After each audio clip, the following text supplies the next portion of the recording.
Hey everyone, thanks for tuning in to 15-Minute Finance. Today we're going to be going over one of my favorite topics and honestly one of the most important things that you can do for your portfolio, and that is building out an ETF position in several different ETFs. So before we get started, please like and subscribe to the channel if you enjoy the content, and let's get started on this. So obviously the most important thing with an ETF portfolio is choosing the correct ETFs in order to balance your risk and take advantage of the most growth that you can get. So first and foremost, you're going to want to get an S&P 500 tracking ETF. The second one you want is a Russell 2000 tracker ETF, and that is to really capture those smaller stocks which have a lot more room to grow, and then you can capture a lot more gains that you might not see if you hold only those high cap, mega cap ETFs. We'll want to get some that cover the international market, so the developing, the emerging markets, the developed markets. So just in case there is a recession in the United States and it's not felt as hard in Europe and Asia, then we'll be able to kind of hedge our US positions by holding positions in different countries. So we are going to want to hold a bond position in this portfolio, and that's just a hedge against any sort of recession or downturn in stocks.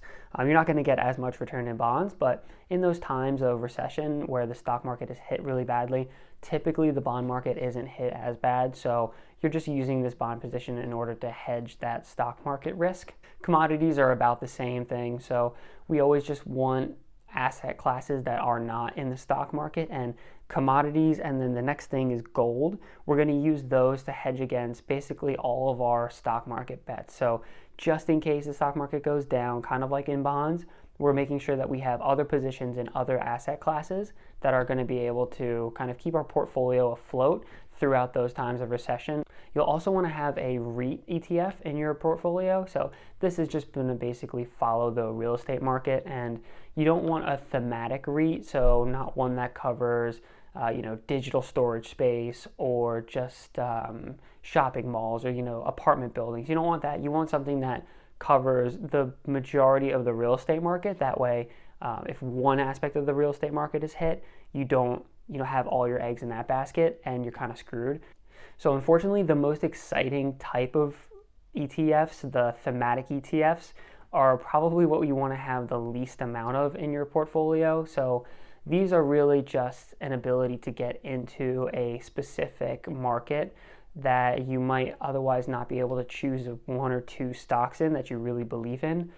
But that said, you do want to keep these to a smaller position, because the goal of an ETF portfolio is really to be a safety net for maybe some of your other speculation and individual stock picks, right? So you kind of want to have this ETF portfolio running in the background, and then you can also make some stock picks on the side. The last thing, and I don't really know when this is going to become a possibility, I would expect it to come onto the market pretty soon, but buy into cryptocurrency ETFs as soon as they hit the marketplace.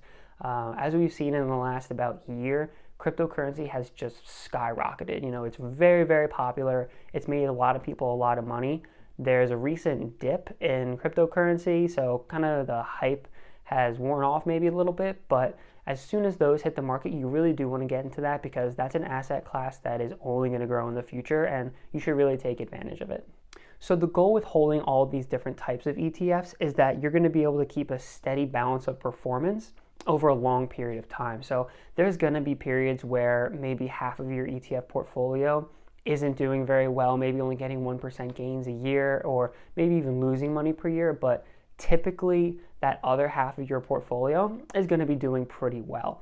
Over the long run, with this diversified ETF portfolio, it is very, very unlikely that it performs poorly, right? So if you hold this for 10, 20, 30 years, you're almost guaranteed to make money on it. I mean, one of Warren Buffett's favorite things to tell new investors is just invest in the S&P 500 ETF, right?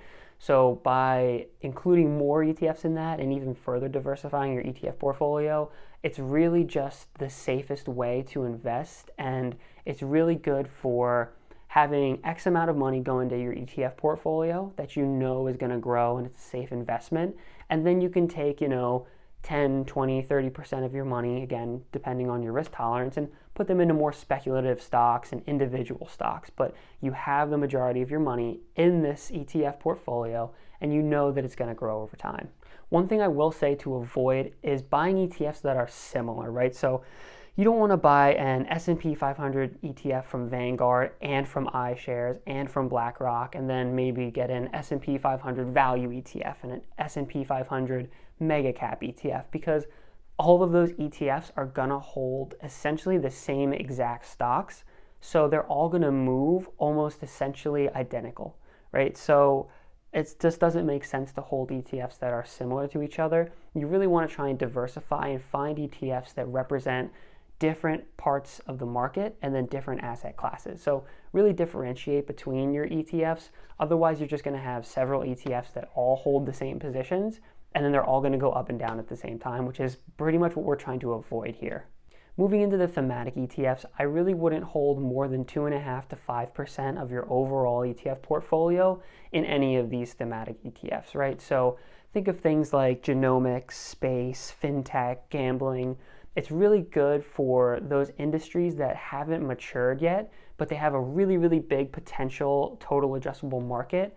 And there's really no way to pick a winner this early on. So by owning an ETF in one of these spaces that focuses on a theme like this, then you can own 10, 20, 30 stocks, depending on how many the ETF holds. And you don't have to try and pick an individual winner that you think is going to win out. And then 5 years down the road, that company could go out of business. And then all of your investment into that market and that new industry is a waste. So if you invest in a thematic ETF like genomics or space, it doesn't matter if the company you think is going to do well goes out of business, because then in the ETF you're holding 29 other companies that are still in business and you can still get that growth from them. Whereas if you just tried to pick a space stock or a genomic stock and that goes out of business, then your entire investment is lost. Okay, so I'm going to throw up an example portfolio of ETFs that you can choose from. This is a good combination and it kind of covers what we talked about in the video.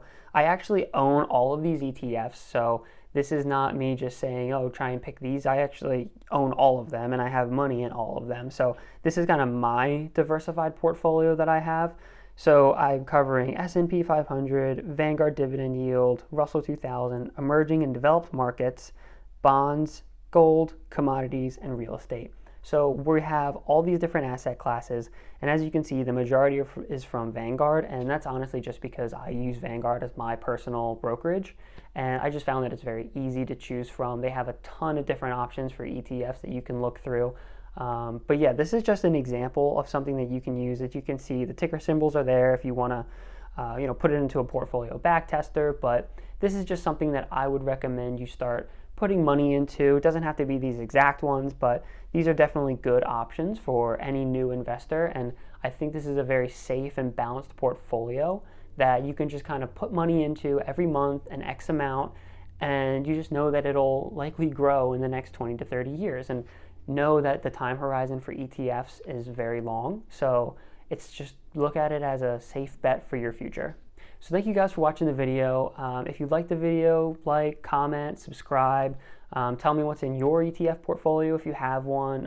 Any recommendations or suggestions for new video topics. This is a newer channel, so any sort of help that you can give is greatly appreciated.